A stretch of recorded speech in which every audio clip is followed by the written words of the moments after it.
Imagine एक ऐसा देश जिसके पास है दुनिया के सबसे एडवांस मिसाइल, जिसके जमीन के नीचे है तेल का सागर, और जिसका नाम सुन के अमेरिका भी सोचता है क्या होगा अगर उस देश के हाथ लग जाए न्यूक्लियर बॉम्ब। फिर अचानक एक दिन ब्रेकिंग न्यूज फ्लैश होता है, Iran has officially tested a nuclear weapon.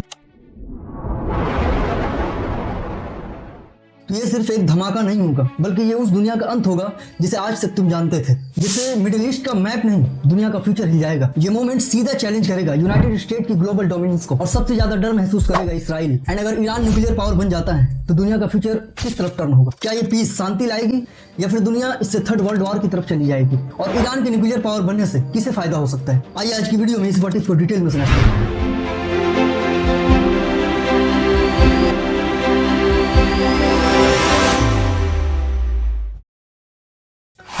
पहले समझो ईरान चाहता क्या है। अकॉर्डिंग टू सोर्स, ईरान का न्यूक्लियर प्रोग्राम ऑफिशियली 1957 में शुरू हुआ था अमेरिका की हेल्प से, लेकिन 1979 के इस्लामिक रिवॉल्यूशन के बाद ये सब कुछ बदल जाता है। अमेरिका सपोर्ट करना बंद कर देता है, लेकिन ईरान का कहना है ये न्यूक्लियर प्रोग्राम सिर्फ एनर्जी पीसफुल यूज के लिए है। लेकिन दुनिया की पावरफुल नेशंस अमेरिका, इसराइल और यूरोप इस पर डाउट करते हैं कि ईरान के पास अभी है 60% इनरिच यूरेनियम। न्यूक्लियर वेपन्स के लिए चाहिए 90%, enough material for 3 nuclear bombs अगर चाहिए तो, और ईरान का बैलिस्टिक मिसाइल जो 2000 किलोमीटर तक मार सकती है। तो सवाल ये नहीं है कि ईरान कर सकता है, सवाल ये है कि ईरान करेगा क्या। बट अनफॉर्चुनेटली अगर ईरान ने न्यूक्लियर बॉम्ब बना लिया तो क्या होगा? इमेजिन वन डे एक ब्रेकिंग न्यूज फ्लैश होती है, Iran has declared successful nuclear test. तो दुनिया एक सेकंड के लिए रुक जाती है।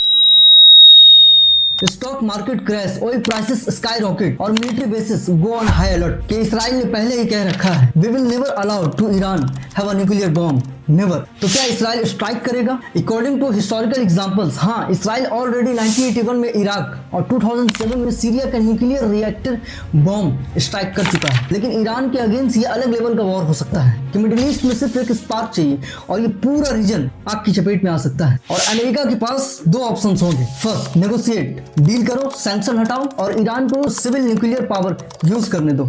सेकंड, मिलिट्री एक्शन, ईरान के न्यूक्लियर साइट्स को डिस्ट्रॉय करो। अगर वॉर होती है तो उसके कॉन्सिक्वेंस बहुत खतरनाक होंगे और मिलियंस ऑफ लोगों पर बहुत बुरा असर पड़ेगा। ऑयल का सप्लाई रुक जाएगा और जिससे दुनिया की इकोनॉमी क्रैश हो सकती है। और अगर वॉर नहीं होती है तो ईरान के पास होगा न्यूक्लियर बॉम्ब।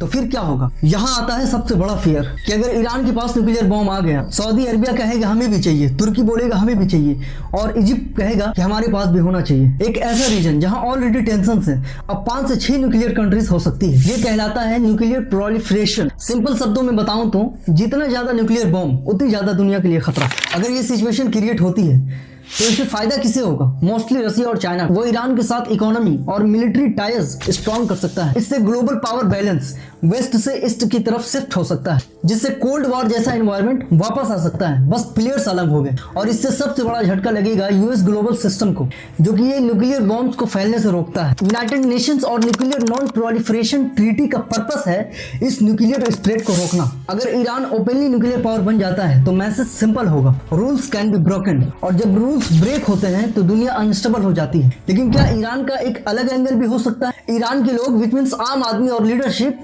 न्यूक्लियर वॉर नहीं चाहता। उन्हें अपनी जिंदगी चाहिए, स्टेबिलिटी चाहिए, सैंक्शन से छुटकारा चाहिए। कोई भी आम इंसान वॉर नहीं चाहता। और ईरान का लीडरशिप भी जानता है कि अगर उन्होंने न्यूक्लियर बॉम्ब का यूज किया तो रिटेलिएशन इंस्टेंट होगा। यूनाइटेड स्टेट, इसराइल का रिस्पॉन्स इतना शिवर स्ट्रांग होगा, वो रिस्पॉन्स सिर्फ अटैक नहीं बल्कि पूरे तबाही जैसा होगा। इसलिए न्यूक्लियर वेपन्स का रियल मतलब होता है यूज करना नहीं बल्कि दिखाना। इसको कहते हैं न्यूक्लियर डिटरेंस। जैसे इंडिया और पाकिस्तान दोनों के पास न्यूक्लियर बॉम्ब्स हैं और दोनों के बीच टेंशंस भी होती है, लेकिन ये दोनों जानते हैं कि अगर एक ने बटन दबाया तो दोनों खत्म। इस डर ने दुनिया को फुल स्केल वॉर से रोका है। तो क्या ईरान भी वही गेम खेल रहा है? क्या ईरान का न्यूक्लियर प्रोग्राम सिर्फ बार्गेनिंग चीप है, सौदेबाजी, या फिर नेगोशिएशंस में पावर, सैंक्शन हटवाने का तरीका, रीजनल डोमिनेंस का सिंबल? शायद हो सकता है, लेकिन प्रॉब्लम यह है कि शायद से काम नहीं चलता कि जब बात न्यूक्लियर पावर की हो। तो फाइनली ईरान का न्यूक्लियर प्रोग्राम एक ऐसी गेम की तरह है जिसमें कोई भी एक गलत मूव, एक गलत डिसीजन और नुकसान सिर्फ एक देश का नहीं बल्कि पूरी दुनिया का होगा। ये सिर्फ ईरान और यूनाइटेड स्टेट की फाइट नहीं है, ये एक ऐसी चेस मैच है जहां सिर्फ रिस्क पर पॉलिटिक्स नहीं बल्कि पूरी दुनिया की ह्यूमैनिटी लगी हुई। तो ईरान का न्यूक्लियर पावर बनना सिर्फ एक कंट्री का डिसीजन नहीं है, ये पूरी दुनिया का फ्यूचर का सवाल है कि क्या हम एक और न्यूक्लियर पावर को हैंडल कर सकते हैं। नॉलिकल में क्या तुम्हें लगता है कि ईरान को न्यूक्लियर पावर बनना चाहिए या फिर ये दुनिया के लिए बड़ा खतरा हो सकता है? अपना ओपिनियन कमेंट में जरूर देना। सब्सक्राइब। जय हिंद।